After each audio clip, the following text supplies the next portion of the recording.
YouTube ఛానల్లో అంతర్జాతీయ వార్తలను రోజు అందిస్తున్నటువంటి ఏకైక యూట్యూబ్ ఛానల్ ఆర్టీవీ అంతర్జాతీయ వార్తా విశేషాలు.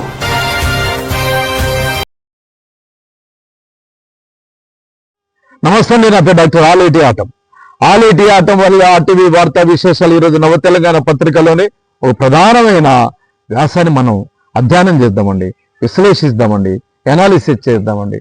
ఈ విషయము నిన్న చెప్పుకున్న విషయమే అయినా మళ్ళీ ఎందుకు చెప్పుకుంటున్నామంటే, ఫాసిజం నుండి ప్రజల్ని కాపాడిన ఎర్ర జెండా అంటూ వ్యాసం రాసిన పెద్దలు ఎవరో కాదు, బండారు రవికుమార్.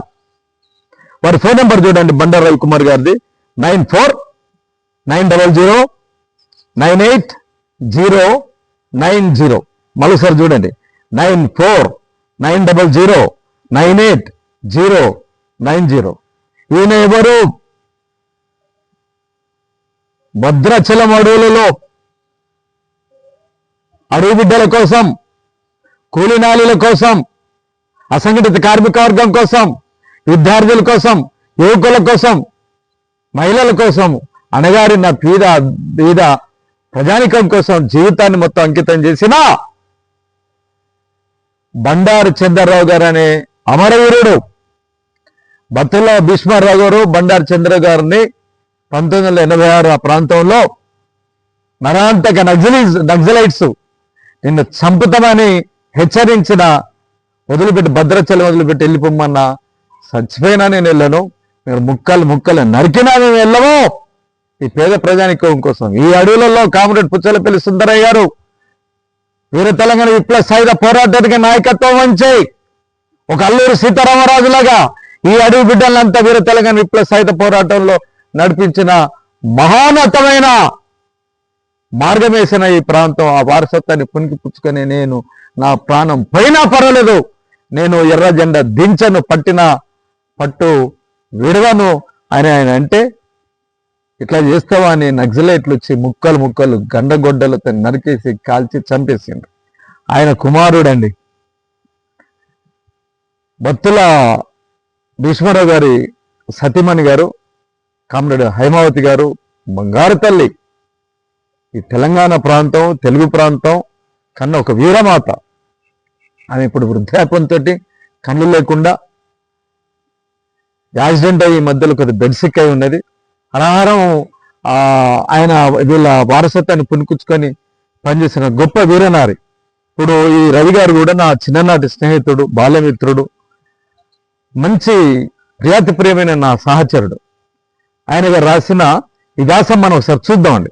1939లో 2వ ప్రపంచ యుద్ధం ప్రారంభం కావడానికి కారణం ఫాసిజం. ఏందండి, నేనే చెప్పినావు కదా, ఫాసిజంపై కమ్యూనిజం గెలిచిన 80 వసంతాలని. మళ్ళీ ఫాసిజం గురించి ఏంటంటే, నూరంగా బొరుసులు నోరు కూడా నున్నగైతుంది. రోలు ఉంటాయి కదండి, బొరుసులు ఉంటాయి కదా, ఇట్లా మనం మాటేసినట్టు చేస్తాం కదా, రోలు పెట్టి నూరితే ఏమైతే నున్నగైతుంది. నూరంగా బొరుసులు నోరు కూడా, రోలు కూడా నున్నగైతుంది. వినంగా మన బేజ చైతన్యమవుతుంది.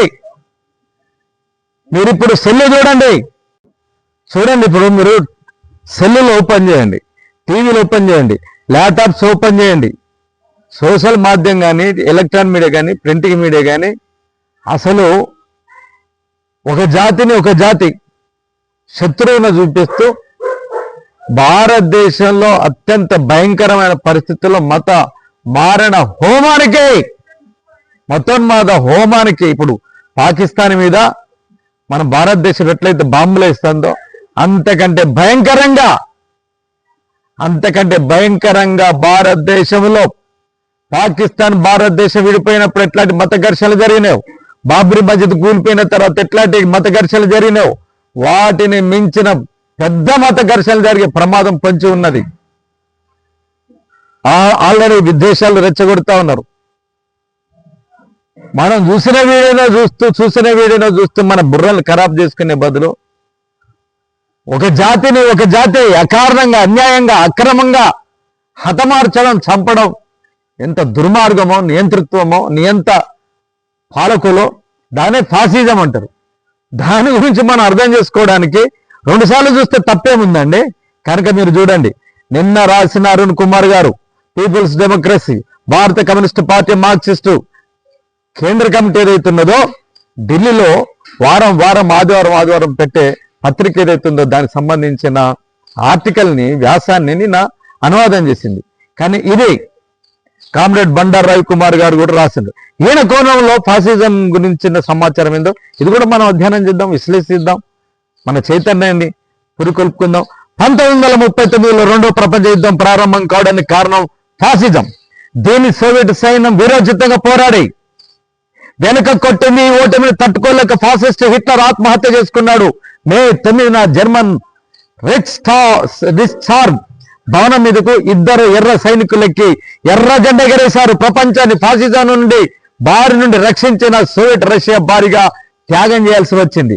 2 కోట్ల మంది ప్రాణాలు అర్పించారు. అంతకుముందు 3 రెట్లు మంది క్షతగాత్రులయ్యారు, అంటే గాయాల పాలైంది అన్నట్టు. అనేక నగరాలు పట్టణాలు శిథిలాలుగా మారాయి. అయినా ఎర్ర జెండా త్యాగాల వల్ల ఫాసిస్ట్ నేతృత్వం నుండి ప్రజలను కాపాడుకోగలిగాము. తద్వారా ప్రపంచంలో అనేక జాతీయ విముక్తి ఉద్యమాలకు ఊపు వచ్చింది. దీని ప్రభావం భారతదేశపు రాజకీయ ఆర్థిక సామాజిక రంగంలో తీవ్రంగా పడింది. సోవియట్ యూనియన్ ప్రభావంతో మన దేశం 1947 15 వల్ల పాలన నుండి విముక్తి అయింది. ఇండియా సోషలిస్ట్ తర ఆర్థిక విధానాలు చేపట్టింది. మిశ్రమ ఆర్థిక విధానం సంక్షేమ రాజ్యంగా పేర్కొంది. అందుకే రష్యా మనకు కీలక మిత్రుడుగా మారింది. ఇప్పుడు శత్రుగా మారిన పాకిస్తాన్ టెర్రరిస్టుల గుండెల్లో సింహ స్వప్నమై బాంబుల మోత మోగిస్తున్న మిగు బాంబర్లు కానీ S-400 ఆయుధాలు కానీ వచ్చే వాళ్ళ మిసైల్స్ ఏవైతున్నాయో ఆకాశంగా ఈరోజు రాకుండా ఒక సంపూర్ణ రామాయణ సినిమాల్లాగా, ఒక మహాభారత్ సినిమాల్లాగా, ఒక వీడియో గేమ్ లాగా నిజంగా ఈరోజు జరుగుతుందంటే అట్లా ఈరోజు మన భారతదేశాన్ని నిన్న 15 నగరాల్లో భారతదేశం మీద పాకిస్తాన్ టెర్రరిస్టులు బాంబులు వదిలిందండి. దాన్ని తిప్పికొట్టగలిగినాం. ఎట్లా కొట్టగలిగినాం?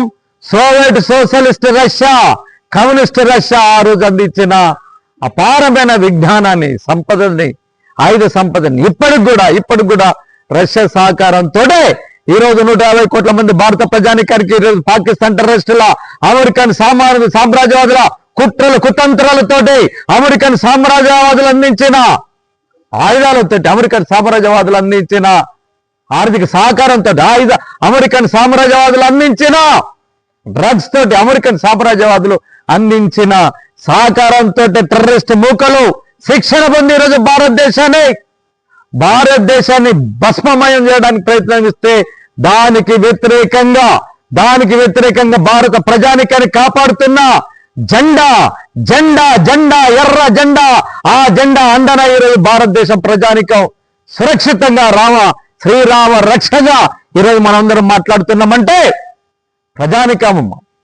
ప్రజలారా మీరు ఆలోచించండి. దీని వెనుక ఎర్ర జెండా అండ ఉన్నది. ఫాసిజం యుద్ధోన్మాదంగా మారి ప్రపంచాన్ని కబలించడానికి పూర్వరంగం కూడా ఉంది.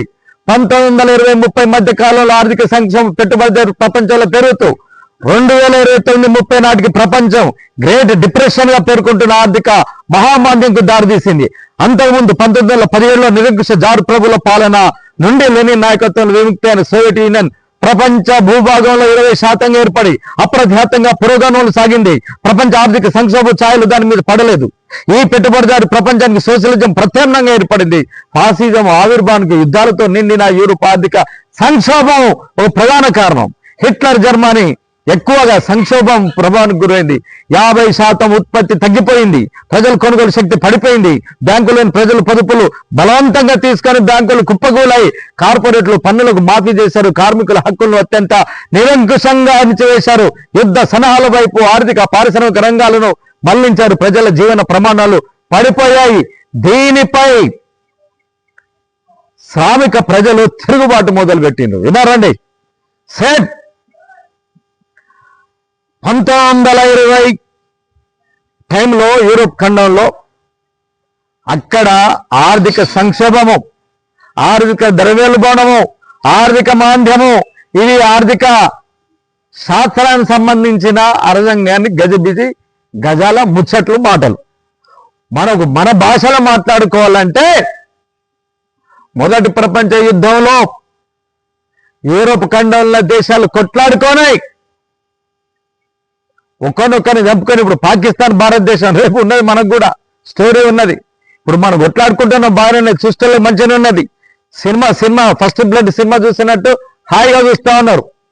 జగలో భారత్ మాతకి జై జై జై జై అంటారు. దీని తర్వాత పరవశనాలని ఇట్లా మొదటి ప్రపంచ యుద్ధంలో మొత్తం ఒకరికొకరు కొట్టుకొని ఆ దేశంలో సర్వసంపద మొత్తం సర్వనాశనం చేసుకుని తరతరాలుగా యుగాలుగా మానవజాతి సంపాదించుకున్న నిర్మాణాలు కట్టలు మొత్తం విధ్వంసం అయిపోయిన తర్వాత డబ్బులు లేక పరిశ్రమలు మొత్తం మూతబడి కూలబడి కొత్త పరిశ్రమలు పెట్టాలంటే తక్కువ జీతం ఇచ్చేటోడు తీసుకునేటోడు వాళ్ళ కోసం పిలిచిందండి కార్మికులు.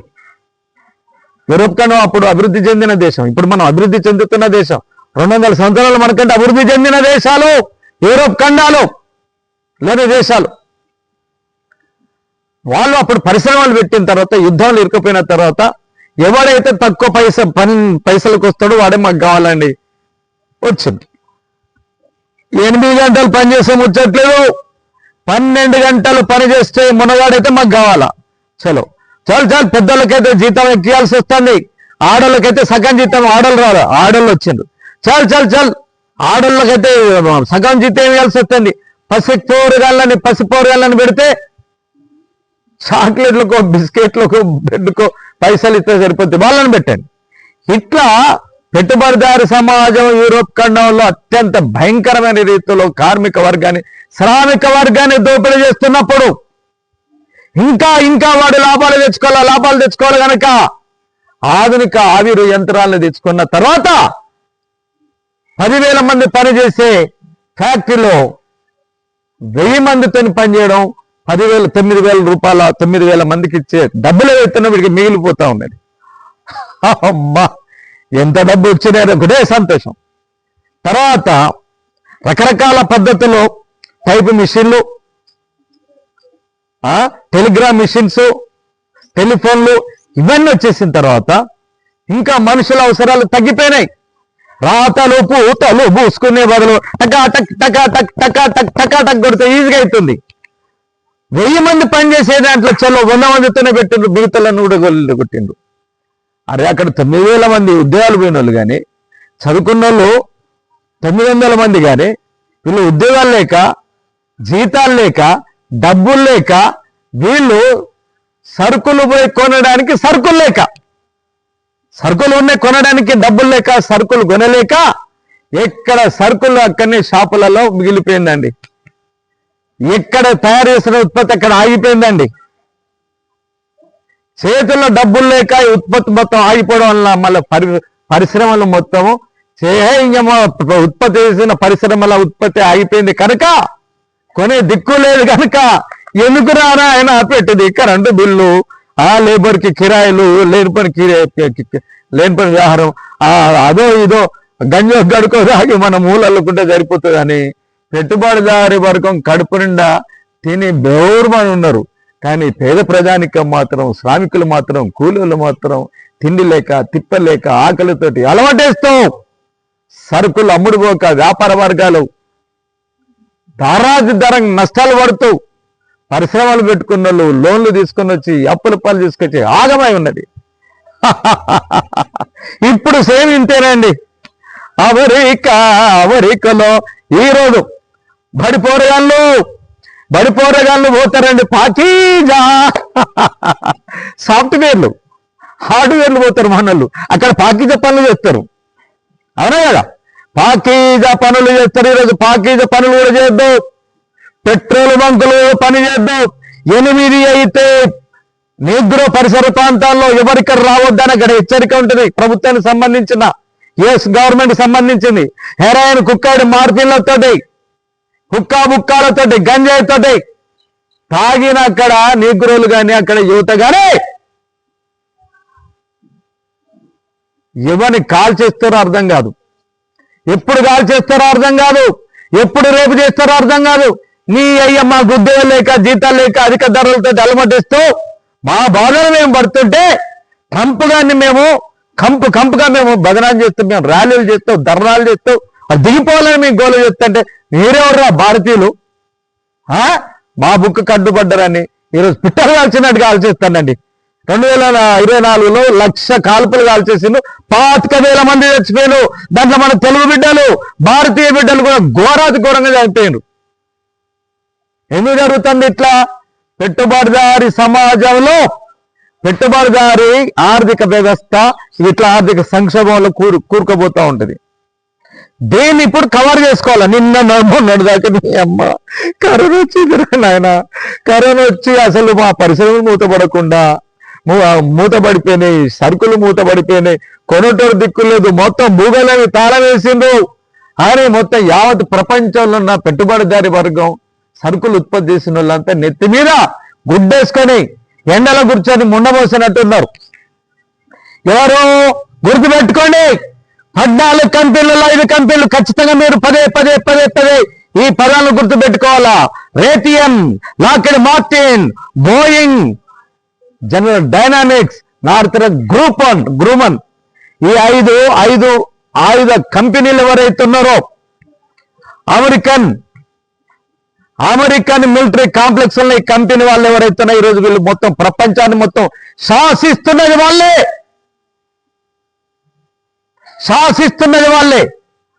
వాడి సంక్షోభాన్ని, వాడి అప్పుల్ని, వాళ్ళ ఆర్థిక కష్టాల్ని మొత్తం తీర్చుకోవాలంటే మొత్తం కొండలు గుట్టలు హిమాలయ పర్వతాలు మించిన ఆయుధాలు మొత్తం పేరుకుపోయి ఉన్నాయి. 33 దేశాల్లో ప్రపంచవ్యాప్తంగా ప్రపంచ పెట్టుబడిదారి సంక్షోభాన్ని నివారించుకోవడానికి 33 దేశాల్లో యుద్ధాలు పెట్టి దద్దరిల్లెట్టెట్లు మొత్తం నెత్త టైర్లు పారిపిస్తున్నది ఈరోజు భూగోళం మొత్తం.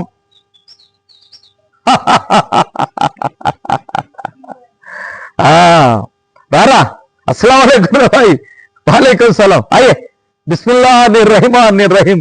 అనంత కరుణామయుడు అపార కృపాశీలుడైన అల్లాహ్ పేరుతో నువ్వు జిహాదులు కావురా, నువ్వు చచ్చిపోయిన తర్వాత అల్లా సలల మీద దగ్గర నువ్వు ఉంటావు. నిజమా? మరి ఇప్పుడే నేను చచ్చిపోతే ఎట్లా? ఏమి కాదు, నీ పిల్ల ఉన్నారు కదా, నీ పిల్లలు ఉన్నారు కదా, నీ అన్నదమ్ములు ఉన్నారు కదా, నీ అక్క చెల్లెళ్ళు ఉన్నారు కదా, ఉద్యోగం లేదు కదా, ఉపాధి లేదు కదా, నీకు డబ్బులు నేను ఇస్తారా, డాలర్ డబ్బులు ఇస్తారా అని అమెరికన్ సామ్రాజ్యవాదులైన ట్రంప్ డాలర్లు టన్నుల కొద్దీ ప్రపంచ బ్యాంకు నుండి ఈ రోజు పాకిస్తాన్ టెర్రరిస్టులకి శిక్షణ ఇచ్చి, ఆయుధాలు ఇచ్చి, డబ్బులు ఇచ్చి, మాదిక ద్రవ్యాలు ఇచ్చిండు. జై శ్రీరామ్, జై శ్రీరామ్. ఈయన పొంగిపోయా. ఎవరు? పెద్దన్న ట్రంప్, కరోనా సవాళ్ళ కంపు. మరి డాడీ మోడీ ఇక్కడ 1 కోటి మందిని చంపిన పుణ్యాత్ముడు. ఈయన గారు కూడా నువ్వు మోక్షం పొందాలంటే, నువ్వు అధికారాలు ఉండాలంటే, మళ్ళా ప్రధానమంత్రి కావాలంటే నీకు డబ్బులు నీకు, ఎందుకంటే ఇప్పటికే 2,50 కోట్ల అప్పుతో నువ్వు ఉన్నావు కనుక నేను డబ్బులు ఇవ్వాలి కనుక, నేను డబ్బులు ఇస్తే నువ్వు పరిపాలన చేస్తావు కనుక నీకు అప్పులు ఇస్తా మిస్టర్ మోడీ, నీకు అప్పులు ఇస్తే ఈ డబ్బులు తీసుకొని నువ్వు మొత్తం దసరా పండుగ చేసుకొని ఎన్నికల్లో పాల్గొను. నువ్వు నాకు చేయాల్సింది ఒకటే, వాడు పాకిస్తానోడు నిన్ను రెచ్చగొడతా అన్నాడు, వాడు పాకిస్తానోడు రెచ్చగొట్టడానికి వస్తుండు కనుక నీ మీద బాంబులు వేస్తున్నాడు కనుక ఇక నా బాంబులు తీసుకో అని ఈరోజు అమెరికన్ సామ్రాజ్యవాదుల దగ్గర బాంబులు అన్ని కొన్నారండి. విన్నారా? బాంబులని కొని పాకిస్తాన్ బాంబులు అమ్మిండు అమెరికాడు, భారతదేశానికి అమ్ముడు పెట్టిండు. అమాయక ప్రజల్ని ఈ రోజు చంపిపడేసిన తర్వాత మనకు ఆవేశాలను ఇవన్నీ పీచమనిగాల మనం కొట్లాడాలి, ఇదంతా మన దేశభక్తే. మరి ఇక్కడ ఏం జరుగుతుంది? యుద్ధం అవసరమా లేదా? యుద్ధం వద్దు, శాంతి వద్దు. ఎంత తక్కువ ఖర్చులో వాళ్ళని పీచమనిగితే అంత సంతోషం. అరే గోరుతో గొడ్డలతో తెచ్చినాం కదండి. ఒక ఇద్దరి సైనికుల్ని ఈరోజు పొలగాం ఘటన దగ్గర ఉండేదైతే వాళ్ళు ఇంత జరుగున్నా పోనీ ఇప్పటివరకు మనం వాళ్ళని పట్టుకున్నామా? 150 కిలోమీటర్ల దూరం వాళ్ళు కాశ్మీర్లోనే తిరుగుతారు. మన నిఘా వ్యవస్థ ఏం చేస్తుంది? వీళ్ళని పట్టుకోక వీళ్ళ మీద చేయక, సరే మంచి చెడో వాడు మన భారతదేశం మీద యుద్ధాన్ని చేసిండు, మనం కూడా తిప్పి కొడుతున్నాం. దీంట్లో రాజకీయాలు అవసరం లేదు, ఇప్పుడు మనం కాపాడాలి. కానీ ఈ రోజు ప్రపంచవ్యాప్తంగా ఆ రోజు హిట్లర్ గాడు ఎవడైతున్నాడో, ఈ రోజు ట్రంప్ ఎవరైతున్నారో, ఆ రోజు ప్రపంచ యుద్ధోన్మాది హిట్లర్, ఈ రోజు ప్రపంచ యుద్ధోన్మాది ట్రంప్. వీళ్ళిద్దరి కంపు మూలంగానే ఈరోజు ప్రపంచవ్యాప్తంగా యుద్ధాలు జరుగుతున్నాయి. మన భారతదేశంలో కూడా ఈ రోజు అశాంతిగా అభద్రత భావంతో ఎప్పుడు ఏమి జరుగుతుందో తెలియని దిక్కు తోచని స్థితిలో ఉంటే కమ్యూనిస్ట్ పార్టీ సోషలిస్ట్ రష్యా అందించిన ఆయుధ సామగ్రితో ఈరోజు మనం బ్రతికి బట్ట కట్టి మాట్లాడగలుగుతున్నాం. ఈ స్థితిలో పెట్టుబడిదారు విధానానికి ఫాసిజం అవసరమైంది. హిట్లర్ భారీ సైన్యాన్ని సమకూర్చుకున్నాడు. ప్రపంచంపై నాజీల ఆధిపత్యం సాధించాలనే లక్ష్యాన్ని ప్రకటించాడు. తన దేశ ప్రజల్లో జాతి ఉన్మాదాన్ని రెచ్చగొట్టాడు. ఫలితంగా వివిధ జాతులకు చెందిన 80 లక్షల మందిని అత్యంత దారుణంగా క్రూరంగా చంపాడు హిట్లర్. జర్మనీ తన పొరుగున ఉన్న చిన్న దేశాలన్నింటినీ క్రమంగా ఆక్రమించాడు. ఫాసిజం వ్యతిరేక పోరాట ఎవరు? కామ్రేడ్ జార్జ్ డెమిట్రో ఎవరో కమ్యూనిస్ట్ ఇంటర్నేషనల్ సమర్పించిన నివేదికలో ఫాసిజం అనేది ఫైనాన్స్ క్యాపిటల్ బలం, ఇది కార్మిక వర్గం, రైతు మేధావుల విప్లవ విభాగాలపై ప్రతీకారం తీర్చుకునే ఉగ్రవాద సంస్థ. అది ఇతర జాతుల దేశాలపై ద్వేషాన్ని అతి క్రూరమైన రూపంలో ఇంగోయిజాన్ని రేకెత్తిస్తుంది అని పేర్కొన్నాడు. అర్థమైందండి? ఉగ్రవాది ఎవడో కాదు, పాకిస్తాన్ టెర్రరిస్టే ఉగ్రవాది కాదు, అగ్రదేశాల ఉగ్రవాది. ఓ జార్జ్ బుష్ ఉగ్రవాది ఆగన్రా, ఉగ్రవాది ఆగన్రా, బిన్ లాడెన్ రాని నేను పాట రాసి ఉంటుంది ఇరాక్ మీద యుద్ధం ఇట్లా జరుగుతున్నప్పుడు. అట్లా ఈరోజు అస్సలు సిస్సలైన ఉగ్రవాది అగ్రదేశాలోడు, వానికి చెంచాగిరి చేసి వాడికి ఆయుధాలు కొని మొత్తం ప్రపంచాన్ని మొత్తం యుద్ధాలు నడిపిస్తున్నా నెతన్యా దగ్గర మొదలు పెడితే, నెతన్యాకి ఈ భారతదేశం ఆయుధాలు పంపించి అక్రమంగా పంపించి ఐక్యరాజ్య సమితికి నిబంధనలకు వ్యతిరేకంగా, ఆలిన దేశాల నియమ నిబంధనలకు వ్యతిరేకంగా, ఐక్యరాజ్య సమితి భద్రతా మండలి నియమ నిబంధనలకు వ్యతిరేకంగా, ప్రపంచ శాంతికి వ్యతిరేకంగా, భారతదేశ శాంతి దేశ విదేశాంగానికి వ్యతిరేకంగా ఒక జాతిని లేపేయాలి. ఇక్కడ ముస్లిం జాతిని కూడా లేపేయాలా. అక్కడ కూడా పాలస్తీన్ల ముస్లింలు ఉన్నారు కనుక నా అన్న జో బైడెన్ అమెరికన్ సామ్రాజ్యవాది చెప్పిండు కనుక నెతన్యాకు బాంబులు ఇచ్చి పంపించండి. హైదరాబాద్ లో పహాడ్ షరీఫ్ లో ఇదే ఆదాని బాంబుల డ్రోన్లు కూడా తయారు చేసి అక్కడ పంపించిండండి. వీళ్ళంతా అగ్రదేశాల ఉగ్రవాదులే కాదు, అసలు సిసలైన పాలక వర్గాలు కూడా పెట్టుబడిదారి, ప్రపంచంలో ఉన్న ప్రతి పెట్టుబడిదారి యుద్ధోన్మాదులు, జాతీయ యుద్ధోన్మాదులు ఎవరైతున్నారో వాళ్ళంతా టెర్రరిస్టులే. ప్రపంచాన్ని ఉత్తేజపరిచే అత్యంత స్ఫూర్తిదాయక విజయాన్ని సోవియట్ ఎర్రసేన సాధించింది. దీని మన తెలుగు కవులు ఎర్రసేన పరాక్రమానికి నిరాజనాలు పలుకుతూ హిట్లర్ ఫాసిజానికి వ్యతిరేకంగా గేయాలు రాశారు. మహాకవి శ్రీశ్రీ అయితే గర్జించి రష్యా, గాంధించి రష్యా, పూర్వజన శంఖ పూరించి రష్యా, దౌర్జన్య రాజ్యం దర్శించి రష్యా, ఓహో రష్యా, ఆహా రష్యా, లే రష్యా, రష్యా అని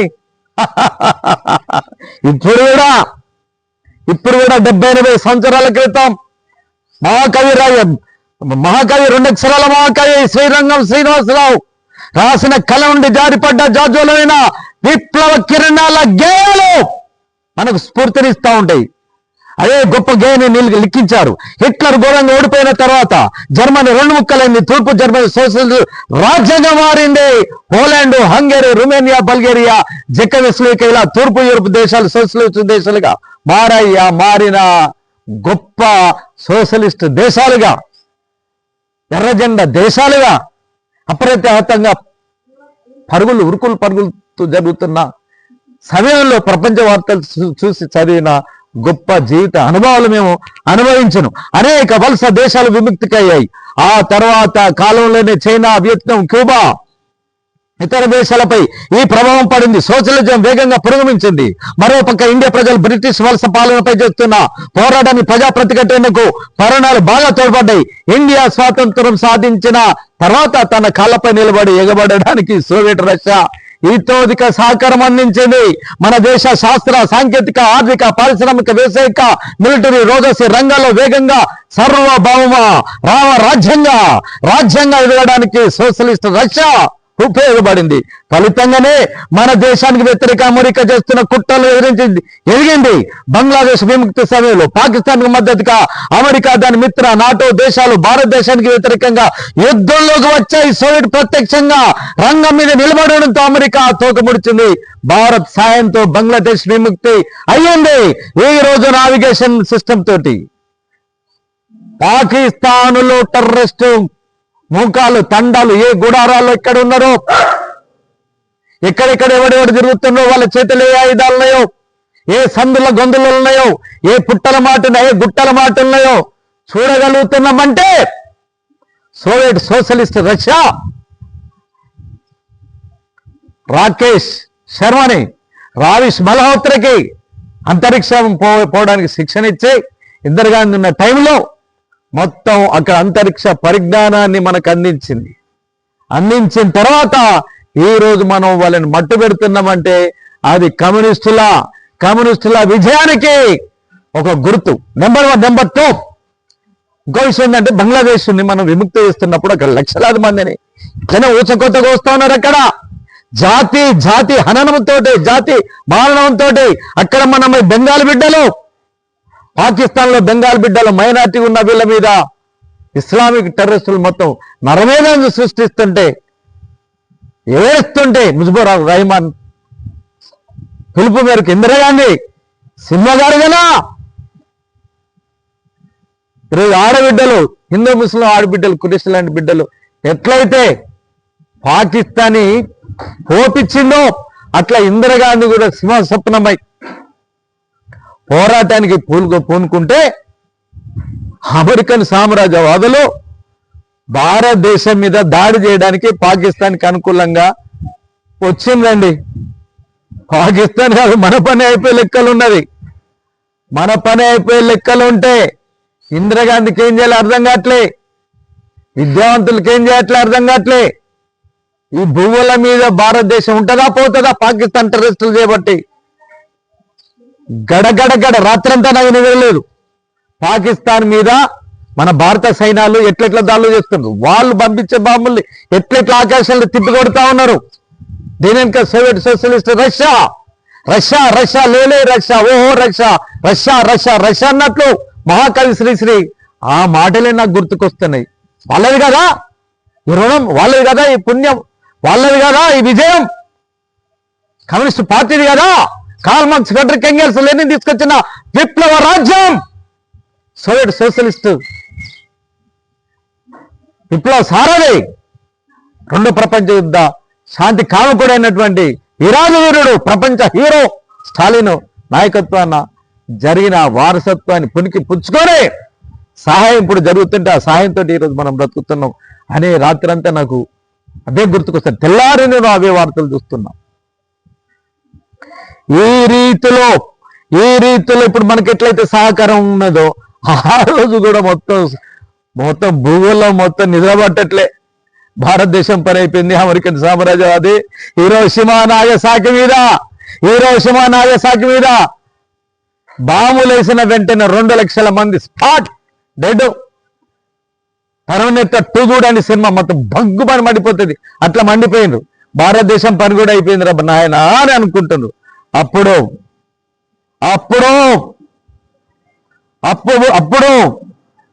పతితులారా, భ్రష్టులారా, భారత సర్పదుష్టులారా, ఏడవకండి వస్తున్నాయి, రథ చక్రాలు వస్తున్నాయి. హరోం హరం హర హర హర హర హర హరోం హర హర అన్నట్లు ఇప్పుడు అక్కడ విమానాలు ఎట్లా పోతున్నాయో Soviet socialist Russia, communist Russia, ఓ రష్యా ఆయుధాలు పెట్టి అణుబాంబులు పట్టి భారతదేశం చుట్టూ మొత్తం కరుడు కవచకుండాలు లేవు కానీ భారతదేశానికి కవచకుండం వచ్చింది. ఎర్ర జెండా అందన, ఎర్ర జెండా గుండెన భారతదేశాన్ని కాపాడడానికి వస్తే ఖరారు ఖరారు భారత విజయం ఖరారు, పరారో పరారు పాకిస్తాన్ అమెరికన్ సామ్రాజ్యవాదు ఖరారు. గుండెల రైలు వరిగెత్తినాయి, గుండెల రైలు వరిగెత్తిన అమెరికన్ సామ్రాజ్యవాదులకు పాకిస్తాన్ కొట్టుడు కొడితే 2 ముక్కలు ఎత్తుకతం బంగ్లాదేశ్ ఒకటైంది, పాకిస్తాన్ ఇట్లయింది. ఇదంతా ఎవరిది? కమ్యూనిస్ట్ పార్టీకి సంబంధించిన విజయం కాదా? కమ్యూనిస్ట్ పార్టీకి సంబంధించిన విజయం కాదా? ఈ విషయాన్ని ఈరోజు మనం తెలుసుకోవాల్సిన అవసరం ఉన్నదా లేదా? 80 సంవత్సరాలు ప్రపంచంలో హిట్లర్ ఫాసిజాన్ని, యుద్ధోన్మాదిని ఓడించిన ఘన చరిత్ర కలిగిన దినం ఈరోజు 80 సంవత్సరాలు దినం. ఈ రోజు భారతదేశం పాకిస్తాన్ జరుగుతున్న యుద్ధానుమోదానికి సంబంధించిన విషయాలు మనం మననం చేసుకోవడం ఎంతో అవసరం. 1990లో తర్వాత సోవియట్ కూలింది, ప్రపంచంలో సోషలిస్ట్ క్యాంపు బలహీనపడింది, ప్రపంచం మీద అమెరికా కూటమి నాయకత్వంలో దోపిడీ పెరిగింది. 2008 నుండి ఆర్థిక సంక్షేమం పెట్టుబడిదారు ప్రపంచాన్ని అతలాకుతలం చేస్తున్నది. ప్రపంచ ఫ్యాక్చరు హబ్బుగా డాలర్ గుత్తాధిపత్యాన్ని ఎదిరించే శక్తిగా శాస్త్ర సాంకేతిక ఆర్థిక సైనిక రంగాల్లో చైనా వేగంగా ముందుకొచ్చి అమెరికా ఆధిపత్యాన్ని సవాలు చేసింది. భారతదేశం ఈ కాలంలో ప్రధానంగా మోడీ హాయిలో 2 లక్షల కోట్ల రూపాయలకు అప్పు పెరిగింది. సంపద కేంద్రీకరణ మన దేశంలో విపరీతమైన 1% మంది 78% సంపద పోగుపడి ఉంది. గుర్తుపెట్టుకోండి, 150 కోట్ల మంది ప్రజానికంలో 1% 284 కుటుంబాల చేతుల్లో 78% సంపద పోగుబడింది. కోట్లాది ప్రజల వద్ద కొనుగోలు శక్తి దానంగా పడిపోతున్నది. గత 4.5 దశాబ్దాలు ఎన్నడూ చవి చూడనంత స్థాయిలో ఇటీవల నిరుద్యోగం పెరిగింది. 100కి ప్రపంచంలో ఏ దేశం లేని యువత భారతదేశం ఉంటే 83% మందికి ఉద్యోగాలు లేవు గనక లేవు. చూడండి, గత 4.5 దశాబ్దాలు ఎన్నడూ చదువుతున్నంత స్థాయిలో ఇటీవల నిరుద్యోగం పెరిగింది. ఆర్థిక ఒత్తిళ్లు, ఆత్మహత్యలు పెరిగాయి. అమెరికా తాను ఎదుర్కొంటున్న ఆర్థిక సంక్షోభం నుండి బయటపడడానికి ప్రపంచ ప్రజల మీద వాణిజ్య యుద్ధం టారిఫ్ల పేరుతో ప్రారంభించింది. ప్రపంచ దేశాలు వనరులన్నింటినీ కొల్లగొట్టడం అగ్రభాగాన ఉన్న అమెరికా ప్రాంతీయ ఉద్రిక్తతను సృష్టిస్తూ యుద్ధాలను వాడుకుంటున్నది. ఉదాహరణకు ఉక్రెయిన్ యుద్ధంలో తలదూర్చి ఆ దేశంపై ఒత్తిడి చేసి అక్కడ కీలక భూభాగంలో ఉన్న ఖనిజాలను తన హస్తగతం చేసుకున్నది. గాజాను కూడా తన రియల్ ఎస్టేట్ లేదా వ్యాపార అవసరాల కోసం ఆక్రమించుకోవడానికి ఇజ్రాయెల్ ఉపయోగిస్తుంది. ఫలితంగా ఇలాంటి అనేక పరిణామాల వల్ల ప్రపంచంలోని యుద్ధ వాతావరణం ఉద్రిక్తలు పెరగడానికి అమెరికా నాటో దేశాలు తమ ఆయుధ వ్యాపారాన్ని పెంచుకుంటూ పోతున్నది. చాలాసార్లు చెప్పినాం. అమెరికా ప్రెసిడెంట్ ఇంతమంది ఉన్న ముసలాయన ఎవరైతే ఉన్నారు వాళ్ళ కొడుకు హంటరు ఉక్రెయిన్ లో పెట్రోల్ మొత్తం ఎత్తుకపోవడానికి అక్కడ బీద పడ్డాడు. అయిపోయిందా? ఈరోజు దక్షిణాసియా పరిసర ప్రాంతాల్లో ఇంకొక మాట చెప్పాలంటే గల్ఫ్ దేశాల్లో పెట్రోల్ అంతా అమెరికన్ సామ్రాజ్యవాదులు ఎత్తుకపోవడానికి, వారికి వ్యతిరేకంగా ఉండకుండా ఉండడానికి గాజా అనే పసి కోనని ముక్కలు నరికితే వీళ్ళు భయపడాలా. తను తాగుబోతాడైంది అనుకోయా, బాగా బాధపడతా ఉంటుంది. మరి తాగుబోతాడుతో పిల్ల ఏం చేస్తుందంటే గొడవ పడలేదు. ఏం చేస్తుంది అంటే ఉత్త ఆడుకుంటున్న పిల్లగాని ఒకటైతే నీ అమ్మ నువ్వు చేయబట్టయితే త్వరగా అని కొడుతుంది. వాడికి అర్థమైంది, తండ్రికి అర్థమైంది, అమ్మ రాత్రి నేను తాగొచ్చాను కదా, నా పిల్ల నేను చేస్తున్నాను. అట్లా వీడు ఏం చేస్తుండంటే గల్ఫ్ దేశాల పెట్రోల్ సంపదను మొత్తం అమెరికన్ సామ్రాజ్యవాదులు ఎత్తుకపోవడానికి గాజాలో ఉన్న ముస్లిం బిడ్డలు మొత్తం ముక్కలు నరికి పడేస్తే మిగతాంతా భయపడతారనే దురుద్దేశంతో వాడు పెట్రోల్ దొబ్బడానికి ఈరోజు అక్కడ ముస్లిం అరబ్ జాతులు మొత్తం చంపిపడిస్తారు. చంపిపడేయంగా ఇంతకుముందు అమెరికన్ ప్రెసిడెంట్ వాళ్ళ కొడుకు అంటారు వాడికి తీసుకోవడానికి ఇప్పుడు గాజాను మొత్తం రియల్ ఎస్టేట్ దందా చేయడానికి ట్రంప్ అల్లుడికి ఇస్తా ఉన్నాడండి. మొత్తం ఇళ్లను తీసేస్తారట, కూలిపోయింది. ఇప్పుడు 89% కూలిపోయిన ఇళ్లను మొత్తం తీసేసి మొత్తం పెద్ద అపార్ట్మెంట్లు కట్టి అది మొత్తం రియల్ ఎస్టేట్ చేసేస్తారట. ఇప్పుడు ట్రంప్ బాంబేలో మన బిల్డింగ్లు కట్టిండు ట్రంప్, హైదరాబాద్ లో కూడా కంపు లేపబోతుండే, హైదరాబాద్ లో కూడా 57 అంతస్తుల బిల్డింగ్ ఇప్పుడు కోకాపేటలో కడుతూ ఉన్నారు. ట్రంప్ 100-200 అంతస్తుల బిల్డింగ్ కట్టడానికి కూడా వస్తూ ఉన్నారు. ఇలాంటి ప్రపంచాన్ని శాసిస్తున్న పెట్టుబడిదారి వర్గాలండి, పెట్టుబడిదారి దొంగలే ఈరోజు ప్రపంచ పాలకులుగా ఏలుతున్న లెక్కలు వాళ్ళ నష్టాలను, వాళ్ళ కష్టాలను తీర్చడానికే చేస్తున్న యుద్ధాలు, మనకు పెడుతున్న కష్టాలు. మన దేశంలో భావ ప్రకటన స్వేచ్ఛపై దాడి, మైనార్టీలు టార్గెట్ చేసి మెజార్టీ ప్రజలు అసహనం, విద్వేషం రెచ్చగొట్టే చర్యలు పెరిగాయి. మైనింగ్ ఖనిజాలను కార్పొరేట్లు కట్టబెట్టేందుకు అడవులను నిర్మించి ఆదివాసులను తరిమేసి కుట్రపూరిత చర్యలు ఎక్కువయ్యాయి. రైతులు, కార్మికుల మీద, వారి పోరాటాల మీద, వారి హక్కులు, సదుపాయాల మీద దాడి అంతవరకు రెట్టింపయ్యాయి. దేశంలోని వనరులన్నింటినీ కొద్దిమంది బడా కార్పొరేట్లు కట్టబెట్టడం, బ్యాంకులు, ఇన్సూరెన్స్, కీలక ప్రభుత్వ రంగ సంస్థలు లోటుకి కేంద్రంలోని బీజేపీ సర్కార్ అన్ని రకాల అవకాశాలు కల్పించింది. ఇండియా లాంటి దేశాలను ఆర్థిక శాసించాలని చూస్తూ తనకు తాను డాలర్ ఆధిపత్యానికి ఎదగలేదని అనుకుంటున్నది అమెరికా, కానీ చైనా నుండి తీవ్రమైన సవాళ్ళను మరోవైపు ఎదుర్కొంటున్నది. భారత ఉపఖండంలో ఉగ్రవాద పోషక పాకిస్తాన్ ను కంట్రోల్ చేయగలిగే ఏకైక శక్తి అమెరికానే. అది గీసిన గీతే దాటే సాహసం పాకిస్తాన్ కు ఏమాత్రం చేయలేదు. కానీ అమెరికా దాన్ని నియంత్రించకుండా ఇండియా, పాకిస్తాన్ రెండు తనకు మిత్ర దేశాలంటూ రెండిటికి యుద్ధ విమానాలు, ఆయుధాలు అమ్ముతూ పాకిస్తాన్ కు మిలిటరీ పాకేజీలు కూడా ప్రకటిస్తున్నది. కాశ్మీర్ పట్ల ఇండియాకు వ్యతిరేకంగా ఐక్యరాజ్య సమితిలో తమ వీటో పవర్ ను కూడా గతంలో ఉపయోగించింది. విన్నారండి? ప్రపంచ ఫైనాన్స్ పెట్టుబడిదారి దోపిడీ ఆధిపత్యాలను విముక్తి కావడానికి ప్రపంచ ప్రజల ప్రతిఘటన పోరాటాలు ముందుకొస్తున్నాయి. నాటి సోవియట్ రెడ్ ఆర్మీ పరాక్రమం స్ఫూర్తి మన ముందున్నాయి. నేడు పెట్టుబడిదారు దేశంగా మారినప్పటికీ రష్యా ఫాసిజం వ్యతిరేక 80వ వార్షికోత్సవాలు పెద్ద ఎత్తున నిర్వహించాలని భావించడం ఇక్కడ చెప్పుకోదగ్గ ప్రత్యేకత. ఫాసిజంపై సోవియట్ విజయానికి నేటితో 80 ఏళ్ళంటూ నా ప్రియమైన కామ్రేడ్ బండారు రవికుమార్ కలం నుండి జారిపడ్డ జాజ్వలమైన విప్లవ చారిత్రాత్మకమైన తీపి గుర్తులు, చైతన్య పూరితమైన గుర్తులు, సుత్తి కొడవలి చుక్క గుర్తులు బాగా ఈరోజు దగదగలాడిస్తున్న ఈ అక్షరాల అలంకరించిన రీతిలో ఉన్న విప్లవ కణాలకు సంబంధించిన విషయాలు మనం ముగింపుకొద్దాం. ఏంటి ఈరోజు పెట్టుబడిదారి వర్గం ఆ రీతిలో ఉంటే అసలు ప్రజలకున్న సొమ్మంతా వాళ్ళు గుంజేసుకుంటారండి. ఖనిజ సంపద అంతా దుబ్బుతున్నారు. మణిపూర్లో మనం చూస్తున్నాం. మణిపూర్లో ఉన్న 12 రకాల ఖనిజ సంపద కోసం అక్కడ మణిపూర్ నాడు బిడ్డల్ని ఒకవైపు రేపులు చేసి మడ్డలు చేసి తగలబెట్టి ఒకవైపు తీసుకుంటారు. ఛత్తీస్గఢ్, బస్తరు, ఇప్పుడు కర్రెగుట్ట పరిసర ప్రాంతాల్లో 28 రకాల ఖనిజ సంపదను దొబ్బడానికి, ఆదాని అమ్మాని దొబ్బడానికి, మణిపూర్లను దొబ్బడానికి ఇక్కడ మనుషుల్ని అడవి బిడ్డలు చంపబడేస్తా ఉన్నారు.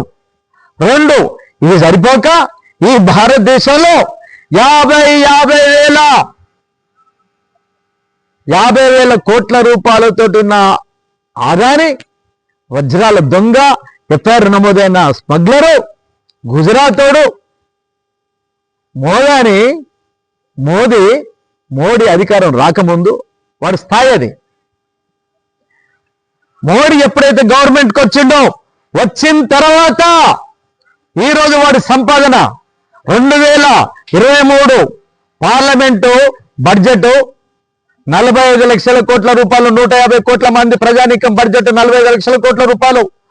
ఒక్క ఆదానిది మాత్రం 28 లక్షల రూపాయలుగా చెప్పండి. 22 లక్షల కోట్ల రూపాయలు అంటే భారతదేశ సంపదలు సగం సంపద వాడికే ఉన్నది. ఎక్కడిది ఆదానికి 50,000 కోట్ల రూపాయలు బ్యాంకులు ముంచేసిన మోదీ ఆదాని, అప్పుల పాలైన ఆదాని, జైలు పాలైన ఆదాని, ఎఫ్ఐఆర్ నమోదైన ఆదాని, వీడికి 22 లక్షల కోట్ల రూపాయలు ఎక్కడ వచ్చినాయి? 22 లక్షల కోట్ల రూపాయలు ఎక్కడ వచ్చినాయి? 22 లక్షల కోట్ల రూపాయలు ఎక్కడ వచ్చాయంటే భారతదేశంలో నీ డబ్బు, నా డబ్బు. ఈ భారతదేశం అప్పు తీసుకొచ్చిన డబ్బు బ్యాంకులో పెడితే 5 బ్యాంకులలో 18 లక్షల కోట్ల రూపాయలు మోదీ వాడికి ఇచ్చేసిండు, వాడికి రద్దు చేసి పడేసిండు. ప్రజలారా అర్థం చేసుకోండి. నేను చౌకీదారుని, నేను సేవకుని, నేను విశ్వగురుని అంటున్నా నరేంద్ర మోడీ ఎవరికి కాపలాదారుడు? ఎవరిని ఉద్ధరిస్తుండు? భారతదేశంలో భూములు మొత్తం వాడికి కట్టబెడుతూ 30 లక్షల కోట్ల రూపాయలకి 20 కోట్ల మొత్తం వ్యవసాయ భూములు కూడా వాడికి కట్టబెట్టాలని చూస్తే 13 నెలలు 700 మంది రైతన్నలు విరోచితమైన భగత్ సింగ్ వారసత్వాన్ని పునికించుకొని ఎర్రకోడ మీద రైతన్న జెండలు ఎగరేయలేదా? ఒకవైపు ఈరోజు భారత్ పోరాటాలు జరగట్లేదా? కనుక అమెరికన్ సామ్రాజ్యవాదులు కానీ పెట్టుబడిదారులు కానీ ఈరోజు మొత్తం ప్రపంచవ్యాప్తంగా ఆర్థిక సంక్షోభంలో కూలిపోయి వాళ్ళు యుద్ధాలు పెడుతూ మనల్ని సర్వనాశనం చేస్తున్నారు. కార్మికులు, కర్షకులు, విద్యార్థి, యువజన, మహిళలకు సంబంధించిన కష్టాలని అసలు వాళ్ళు చూడట్లే. శీత కష్టాలు అయిపోయి ఉన్నాయి. కార్మిక వర్గాలను అయితే 29 రకాల చట్టాలు తీసుకొచ్చాయి. మళ్ళా నువ్వు బిడ్డ ఆ రోజు యూరోప్ ఖండంలో హిట్లర్ ఉన్నప్పుడు 12 గంటలు ఎట్లయితే పనులు చేయాలి అట్లనే ఇప్పుడు మళ్ళీ పని చేయాలని 8 గంటల పనిని రద్దు చేసి అంబేద్కర్ రాసిన చట్టాన్ని రద్దు చేసి అరే వాడు మాకు పని మాకు చూడని ఎట్లేడయ్యా, మాకు రక్షణ లేదు, అక్కడ భద్రత లేదు, జీతం ఇవ్వట్లేడు, ఆడలను ఇబ్బంది పెడతా ఉన్నాడు, నిద్ర లేదు, నిప్పు లేదు అడగడానికి ఇన్స్పెక్టర్ ఉండేటోడు. ఆ ఇన్స్పెక్టర్ అన్నటోడు కూడా లేకుండా అది కూడా కట్ చేసేసిండు, వర్కింగ్ ఇన్స్పెక్టర్ లేకుండా. ఇప్పుడు వాడు ఇష్టారాజ్యంగా కార్మికుల్ని కాల్చి మాడి మసి తీసుకొని తినే రీతిలో, కబాబ్ చేసుకొని తినే రీతిలో భారతదేశంలో శ్రామిక వర్గం ఉంటే దీనికి వ్యతిరేకంగా మతోన్మాదానికి వ్యతిరేకంగా, శ్రామిక వర్గ సంక్షేమం కోసం, నల్ల చట్టాలకు వ్యతిరేకంగా వారు చేస్తున్న కోడ్లు ఏవైతున్నాయో రాక్షసపూరితమైన చట్టాలకు వ్యతిరేకంగా ఈ రోజు 30 కోట్ల మంది ప్రజానీకం అసలు సిస్సులైన యుద్ధం పాకిస్తాన్ భారతదేశ యుద్ధం కాదు, అసలు సిస్సులైన యుద్ధం భారత పెట్టుబడిదారి సమాజం మీద, ఆదాని అంబానీ మీద, మతోన్మాదం మీద, నయా ఫాసిస్టు భారత పాలకుల మీద. ఈ రోజు ఎర్రజెండా నాయకత్వాన సకల కమ్యూనిస్టు వామపక్ష ఉద్యమాల కార్మిక సంఘాల తరపున మే నెల 20వ తారీఖున సమ్మెకు పిలిపిస్తుంది. ఆ సమ్మెలో విప్లవ శంకరప్పుడు వచ్చి ఈ దేశాన్ని కాపాడాల, పెట్టుబడిదారు సమాజాన్ని చూడముట్టిస్తే తప్ప ఎవర్రా నువ్వు? కోట్లాది మంది మా సంపద మొత్తం పిరికెడ మంది మీరు దొబ్బడమేంది? మీ అప్పులు, మీ ఆర్థిక సంక్షోభం కోసం యుద్ధం చేసి మమ్మల్ని దంపడమేందిరా? ముందు ఆ పెట్టుబడిదారి సమాజాన్ని జుట్టు బట్టి తరిమి కొట్టి భూస్థాపితం చేస్తే తప్ప యుద్ధాలు అనేది ప్రపంచంలో ఉండే అందరూ శాంతి సౌభ్రతలతో బ్రతుకుతారు. కనుక ఈరోజు మా బండారు రవి గారి కలం నుండి పడిన ఈరోజు ఈ వ్యాసానికి సంబంధించిన విషయాలు మనం అర్థం చేసుకుందాం. 20వ తారీఖున సమ్మెలో పాల్గొందాం. ఇది సమాజ స్థాపన కోసం RTV న్యూస్. ఈ వీడియో మీకు నచ్చినట్లయితే లైక్ చేయండి, షేర్ చేయండి, సబ్స్క్రైబ్ చేయండి.